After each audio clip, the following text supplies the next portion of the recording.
Hey everyone, this is Stephanie Wong, Cloud Developer Advocate, and today I am really excited because we have our Google Fellow here, Eric Brewer. He has been here helping to build Google and Google Cloud's infrastructure over the last decade, and we are so honored to have him here today. So Eric, thank you so much for being here. How are you today?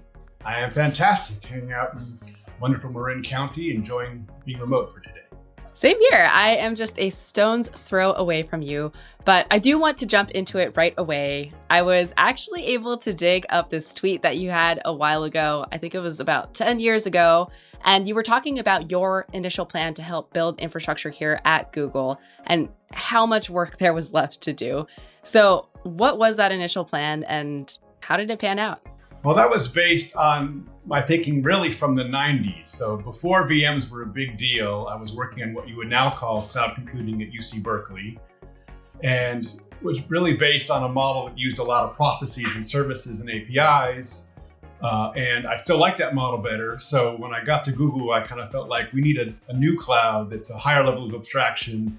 And of course, that led to Kubernetes and all the things we do in the modern kind of version of that.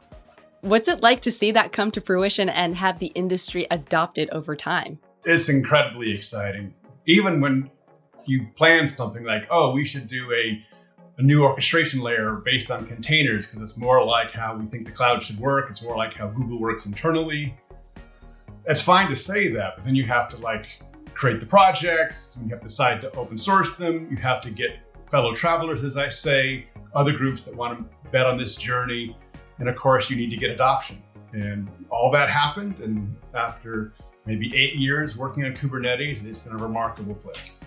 And it's taken quite some time for us to get to where we are today. I'm curious, what was it like to be one of the first and biggest supporters of Kubernetes, working on it from a very early stage? Were there any unexpected challenges that you underwent in implementing it across Google and also across the industry? Well, I think there were two obvious hurdles internally. The first was we already had App Engine and VMs. Why do we need a third way to do computing? And so there's some natural resistance to change. And the answer is because the third way is better than either one alone. And the second one is, this is such a big deal. Why would we open source it? And we didn't tend to do much open sourcing of kind of systems things as we do now. That's kind of been a change in philosophy. But for Kubernetes, I just felt it was too big a change for the industry for us to do it by ourselves. And open source was an important part of getting the fellow travelers that we needed. Yes. And it's had quite an impact as we know today.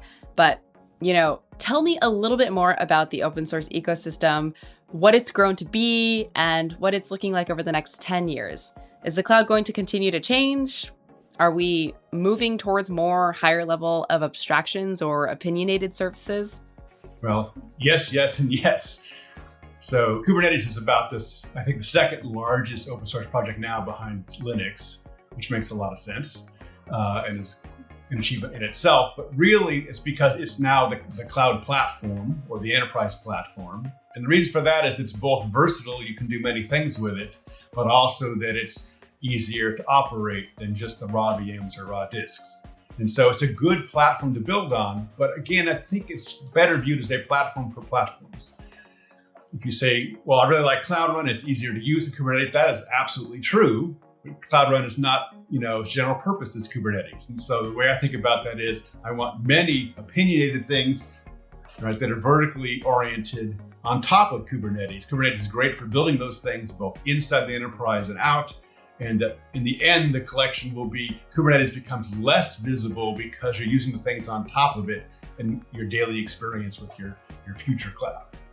Yes. And what I love about the cloud space is that it's all about providing both developer freedom and flexibility, but also empowering them to have that optionality for these opinionated services. They want cloud providers to give them the best of breed security, for example. Yes, it's actually good that there are many functions as a service built on top of Kubernetes. And some will be great, some will be less great, but the fact that there's many of them is actually a good thing for everybody. Right. Now, okay, you've done 10 years of this type of work.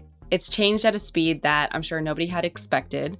But what are you hoping to achieve over the next 10 years? Anything that you might predict will be the next wave or fundamental shift? Or is it really hard to say based on your experience so far? Well, I think one big one that we're in the middle of is how to combine the velocity you can get from something like Kubernetes and CI/CD with the security we clearly need as a nation and in general for all nations. And so a classic view of security is to say, oh, I don't want to change anything.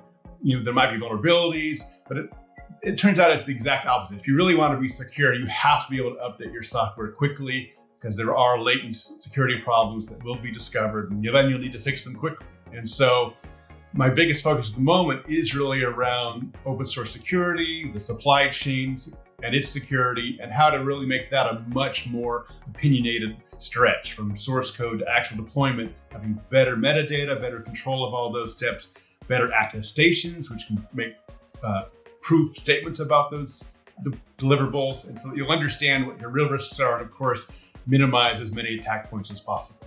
So that is going to be a big change also. Well, that is a perfect tee up, because in our next video that we're doing together, we are going to be talking more about how you have been helping to build a better security process for software supply chains and how trusted software providers are the future. So thank you so much, Eric. Everyone else, stay tuned. We are going to keep these conversations coming at you.